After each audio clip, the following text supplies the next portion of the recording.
ma doonaysaa inaad kelidaada gadatid, wadnaha gadatid, beerka lagaala baxo, xubnaha jirkaaga oo dhan lagaala baxo,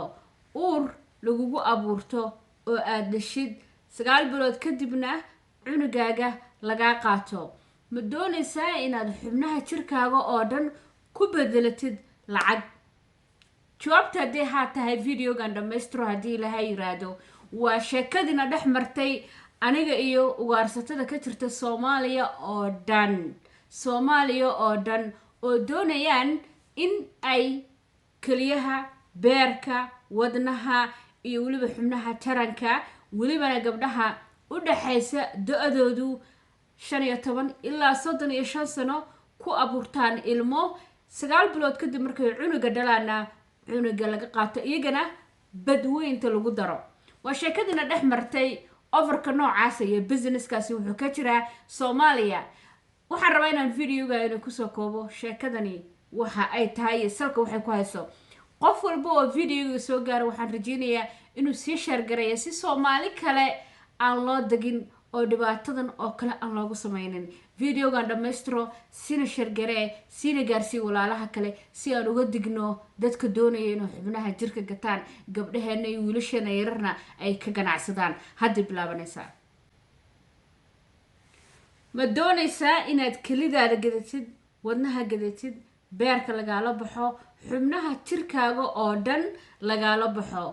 uur lagugu abuurto oo aad dhashid 9 bilood kadibna cunugaaga lagaa qaato? ma doonaysaa inaad xubnaha jirkaaga oo dhan ku bedelatid lacag? jawaabta haddii haa tahay videogan dhammaystiro haddii ilaahay yiraahdo. waa sheekadiina dhex martay aniga iyo ugaarsatada ka jirta Soomaaliya oo dhan oo doonayaan in ay kaliyaha, beerka, wadnaha iyo weliba xubnaha taranka, welibana gabdhaha u dhaxaysa da-doodu 15 ilaa 35 sano ku abuurtaan ilmo 9 bilood kadib markay cunuga dhalaana cunuga laga qaato, iyagana badweynta lagu daro. waa sheekadiina dhex martay overka noocaas iyo businesskaasi wuxuu ka jiraa Soomaaliya. waxaan rabaa inaan videoga inaan kusoo koobo sheekadani waxa ay tahay salka waxay ku hayso. qof walba oo videoga soo gaaro waxaan rajeynayaa inuu sii share gareeyo si Soomaali kale aan loo dagin oo dhibaatadan oo kale aan loogu samaynin. videogan dhammaystiro, sina share garee, sina gaarsii walaalaha kale si aan uga digno dadka doonaya inay xubnaha jirka gataan, gabdhaheena iyo wiilasheena yararna ay ka ganacsadaan. hadda bilaabanaysaa. waa November 29 2019. waa jimcihii la soo dhaafay hadda 29kii bishii 11 ee sanadkan hadda aan dhammaanin gabagabada ah. subax hore aroor ayay ahayd, subax jimco ah. salaada subax ayaan usoo kacay waqti hore. anigoo isku diyaarinaya salaadii waxaa aad ii wareeriyay telephone layga soo wacayo Snapchat call ayaa laygu soo wacay. muddo 20 jeer ayuu qofkii kusoo ceshay. mar walba aan ku damiyo ama aan ka qaban buu kusoo celinayaa. fartiin ayaan u qoray markuu qofkii telefoonka joojin waayo. waxaan ku eray ama cod ii dhaaf ama fartiin ii soo qor, hadhow baan kugu soo celinayaa, waxaan ahay mashquul. daqiiqad kama soo waraagin markuu uu qofkii ii soo qoray qoraalka halkan inay ka muuqda. waana sida uu qoraalkiisa ku bilaabay. السلام عليكم ورحمة الله وبركاته. واكو سلامينا ولا شيء. waxaa tahay gabar firfircoon, dad badanna ay ku xiran yihiin. runtii waxaa tahay qof wax badan qaban kartaa, bulshadana waxyaabo badan u gudbin kartaa. waxaan kuu haynaa fursad ganacsi oo aad iyo aad u fiican aad ku samayn kartid lacag badan adoo gurigaaga jooga. waxaanu kaa rabnaa maadaama dad badan ay kugu xiran yihiin in aad fursadahan ka faa'iideysatid. waxaanu deegaamo iyo xurumo ku leenahay Afrika, qaasatan Soomaaliya. waxaanu doonaynaa inaan kugu casino ganacsigan. fursadana adiga ayaan ku garanay. walaashayna la soo xiriir halkan fartiin noogu soo dhaaf. inta aynu iska baranaynana qoraalkeena ama fariimaha ina dhexmara qofna hala wadaagin. waa qoraalka ay ii soo qortay gabar ayay ahayd. kadib waxaan ku iri waan ku soo dhaweynayaa fursada ganacsi ii heshadna waan ka qayb qaadanayaa. soo dhawow walaashay. tell me more. ii sheeg ganacsigaaga iyo waxa uu yahay. anigu laftigaygu waa ganacsadaa. yaa diidaya fursad ganacsi. oo kaftana ayaan u qoray sheeko dheer ayaana dhex martay codadkeeda ayaa ana maqashiin doonaa iyo iyada oo hadlaysa oo ganacsigeeda ii sharaxaysa kahor intaana gabadha codkeeda iyo sheekadeeda ina maqashiinin iyo su-aalihiina dhex maray waxaan doonayaa wax yarina inay ka sheego dadkan waxa ay yihiin dadkan waa dad soomaaliyeed oo walaalaheen oo kale ah weliba waa dad u badan dumar soomaaliyeed waa dad bulshada Soomaaliyeed dhexdooda jagooyin ka soo qabtay haddana ganacsato ka ah Soomaaliyana laga yaqaano laakiin shaar kale ayay ganacsigan marka ay fulinayaan ama ay sameynayaan ay soo gashtaan waxay ku nool yihiin gabi ahaan Soomaaliya oo dhan meel walba ay ka joogaan dadka waxay ugu sheekeeyaan waxaan ka gadaynaa xubnaha jirkaaga waxaan ku siinaynaa lacag u dhaxaysa 100,000 ilaa iyo 50,000 oo dollar hadii aad caafimaad qabtid kalidaadu da'daada caafimaadkaaga ayay ku xiran yahay qiimaha xubnaha jirkaaga laga siisanayo jirka xubnahaaga oo dhan ayaa loo baahan yahay gamcaha lugaha indhaha ilkaha beerka kaliyaha wadnaha iyo waliba dumarka jira 15 sano ilaa iyo 35 sano ilma lagu abuuranaya waxa laga saxiixaya contract 2 sano ina ayaga la joogaysid inta cuniga aad ka dhalaysid lagu abuuraya hawshaas oo la qabanayo kadibna hadda marka cuniga aad dhashid shaqo kale ayaa laga qabanaya dadkan ganacsigan marka ay sameynayaan waa dad qarsoon weeye dad Soomaaliyo inagoo kalena waaye oo walaalaheena laakiin dadka ka dambeeya oo ganacsigan maalgeliya ama sameeya waa dad ajnabi ah oo caalamka ka imaaday laakiin Soomaaliya gudaheeda dadka sameeya waa dad Soomaaliyo oo waliba dumar ah gabadhan waxay tiri oo hadaladeeda ayna maqashiinaya kamid ah xubnaha jirka ayaanu iibinaa dadka waxaan ku soo qalnaa oo geynaa Ethiopia iyo Kenya laakiin taasi waa been xubnaha jirka waxa lagu soo qalaa badda dusheeda markab saaran ayaa lagu geynayaa oo Soomaaliya jooga hadba meel ayuu ku xirtaa markabkaas qofka marka la kaxeeyo deegaanada Soomaaliya tuulooyinka iyo gobolada iyo caasimadaha Soomaaliya iyo dadka laga ugaarsadaa ilmaha waa la xadaa gabdhaha yar waa la qaadaa wax kasta qofkii waa la waayay waa dhintay ma ogid laakiin halkaas ayaa la geeyaa markabka dushiisa lagu qalaa qofka wixii la rabaa laga baxaa kadibna badda ayaa lagu tuuraa sheekadan businesska ayaa jiro oo Soomaaliya ka socdo anigan in la hadlayo ay qofkaas ama dad kamid ah qofkaas ila soo xiriiray xiriirkiisa iyo sheekooyinkiisina sidan ayay noo dhaxmareen kahor intaana gabadha codkeeda iyo sheekadeeda ina maqashiinin iyo su-aalihiina dhex maray waxaan doonayaa wax yarina inay ka sheego dadkan waxa ay yihiin dadkan waa dad Soomaaliyeed oo walaalaheen oo kale ah weliba waa dad u badan dumar Soomaaliyeed waa dad bulshada Soomaaliyeed dhexdooda jagooyin ka soo qabtay haddana ganacsato ka ah Soomaaliyana laga yaqaano laakiin shaar kale ayay ganacsigan marka ay fulinayaan ama ay sameynayaan ay soo gashtaan waxay ku nool yihiin gabi ahaan Soomaaliya oo dhan meel walba ay ka joogaan dadka waxay ugu sheekeeyaan waxaan ka gadaynaa xubnaha jirkaaga waxaan ku siinaynaa lacag u dhaxaysa 100,000 ilaa iyo 50,000 oo dollar hadii aad caafimaad qabtid kalidaadu da'daada caafimaadkaaga ayay ku xiran yahay qiimaha xubnaha jirkaaga laga siisanayo jirka xubnahaaga oo dhan ayaa loo baahan yahay gamcaha lugaha indhaha ilkaha beerka kaliyaha wadnaha iyo waliba dumarka jira 15 sano ilaa iyo 35 sano ilma lagu abuuranaya waxa laga saxiixaya contract 2 sano ina ayaga la joogaysid inta cuniga aad ka dhalaysid lagu abuuraya hawshaas oo la qabanayo kadibna hadda marka cuniga aad dhashid shaqo kale ayaa laga qabanaya dadkan ganacsigan marka ay sameynayaan waa dad qarsoon weeye dad Soomaaliyo inagoo kalena waaye oo walaalaheena laakiin dadka ka dambeeya oo ganacsigan maalgeliya ama sameeya waa dad ajnabi ah oo caalamka ka imaaday laakiin Soomaaliya gudaheeda dadka sameeya waa dad Soomaaliyo oo waliba dumar ah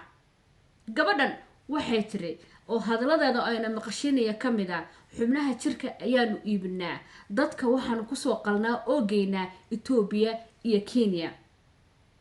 laakiin taasi waa been xubnaha jirka waxa lagu soo qalaa badda dusheeda markab saaran ayaa lagu geynayaa oo Soomaaliya jooga hadba meel ayuu ku xirtaa markabkaas qofka marka la kaxeeyo deegaanada Soomaaliya tuulooyinka iyo gobolada iyo caasimadaha Soomaaliya iyo dadka laga ugaarsadaa ilmaha waa la xadaa gabdhaha yar waa la qaadaa wax kasta qofkii waa la waayay waa dhintay ma ogid laakiin halkaas ayaa la geeyaa markabka dushiisa lagu qalaa qofka wixii la rabaa laga baxaa kadibna badda ayaa lagu tuuraa sheekadan businesska ayaa jiro oo Soomaaliya ka socdo anigan in la hadlayo ayo qofkaas ama dad kamid ah qofkaas ila soo xiriiray xiriirkiisa iyo sheekooyinkiisina sidan ayay noo dhaxmareen gabadhaas su'aalo badan ayaan weydiiyay markii u horeysay waxaan weydiiyay waxay ahayd dadka marka aad kaliyahooda ka saaraysiin ama qofka aad rabtiin inaad kali ka saartaan seebaad uga dhaadhicisiin dadka ma afduubtaan dadka ma maxaad sunnaad siisaan oo qofka miyir doorisiin sidee baad uga dhaadhicisaan in qof kalidiisu uu ogaado inuu xubnihiisa gatood ka haysataan oo waxa ku soo sameysaan waxay iigu jawaabtay sidan dhageysta wacan abay maanta khasam maahan in qofka وبعدين لا تشومه أما لا أكتوبته أما وحالة تلوث قفل بيسوي ميركيسة إيو وهو البتامين بحني سلاقة قدانيا وحنا كده بوليا باهديسة مكسته أي تابة إن دعكت سو كده بوليا مركبة يدي مالهن وح عالم كتيرة وحسو تشينينا ولي جنبنا كسر شقيسن تشرني يعني غلط تركي لحيتها مركوب ورسك اللي بان إبسدي الحمد لله هذا وحيد ما كان مجرو waan ku socdaa waan ku dhalaa alxamdulillah wixii aan u baahnaan waan helay way ii fududaadeen waxay tiri dadka ma joojoognay tiri dadka waa caadi bay tiri wax soo jirina weeyay tiri oo waliga jiray waa wax caadi ay tiri oo laga ganacsado aniga laftaydu tiri markii u horeysay kaliyeedaan gatay qofka baahi badan iyo lacag la'aan iyo faqri badan haduu hayana uu uga baxayaa bay tiri oo baahidiisa ku daboolaya waan ku dhalaa waa socdaa waxba igama dhimana kalidina waan gatay ayay tiri mar kale ayay gabadhan waxaan weydiiyay su'aal kale oo ah xagee baad Soomaaliya ka joogtiin xagee xurumo ku leedihiin ayaan weydiiyay waxayna igu jawaabtay sida tan abay maanta khasam maahan way ku soo daray qofkii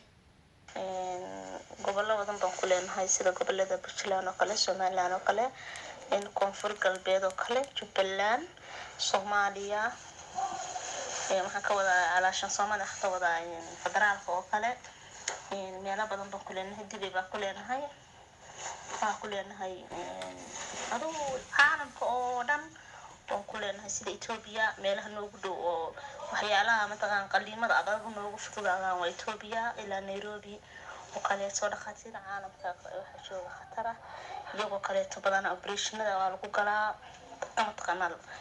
laga yaabo in Soomaaliya dib ku tahay ama dadka ku ogaadaan oo kale meelo badan waa yaabaayo laakiin ani markii ugu horeysay waxaan ka soo bilaabay Jarmalka si fiican baa uma qashana u maleynaya waxay tiri gabadhan waxaan xurumo ku leenahay tiri Puntland Soomaaliya oo dhan bay tiri Somaliland Jubbaland koonfur galbeed Muqdisho centralka ah meelo badan oo xurumo ku leenahay dadka meelaha noogu dhow oo ku soo qalnana bay tiri waa Ethiopia iyo Kenya bay tiri aniguna markii ugu horeysay shaqada waxaan ka soo bilaabay tiri Jarmalka waa kaas ahade su'aalo badan ayaa gabadhana dhex maray oo aad u fara badan wax kasta waan weydiiyay marka waxaan rabaa inaan uga digo ummadda Soomaaliyeed ee video-gan gaari doono hadii ilaahay ma dhageysatidna waxaan ka codsanayaa inaad share gareysid in waxabahan oo kale la isaga digo in lagugu dhaho baahi baa ku haysa maanta faqri baa tahay waxba ma haysatid gaaja ku haysa si aad faqriga iyo dhibaatada uga baxdid xubnaha jirkaaga gado lacag aan ku siino garanti ma ahan baahi kuma geyn karto inaad jirkaaga gadatid ha ku dhiiranin maxaa yeelay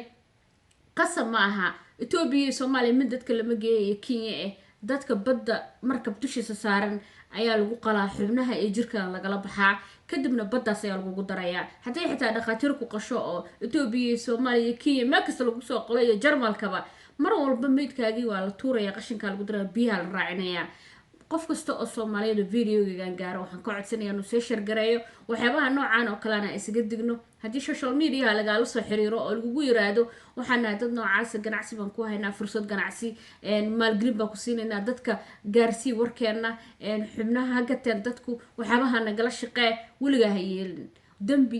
waxa way aad u weyn xubno bilaadan ka ganacsatay risaaqadaadna ay gasho oo qof bilaadan nafsadiisa adigu gacantaada ku dishay dadkan waa gacan ku dhiglayaal way dadka dhiigoodi bay caadaysteen dadkii barayna baabi'iyaan meelaha ugu badan oo laga waarsado dawladda ka jirnin oo dadka lagu dhibaateynayo waa Soomaaliya ilmihii baa la weynayaa gabdhihii baa la waayay wiilashii baa la waayay dad badan baa ubadkoodii meel maanta jira aan garanaynin hooyooyin badan baa meel jaani cirib dhigan aan la garanaynin waxaan ka codsanayaa qof walba oo videoga gaaro inuu sii shargaraya haddii waxyaabahan oo kale social mediaha lagugu yimaado oo social mediaha lagaaga weydiiyo oo social media lagula soo xiriiro oo waxaan oo kale lagu soo bandhigo xitaa haddii lagu dhaho maantiiba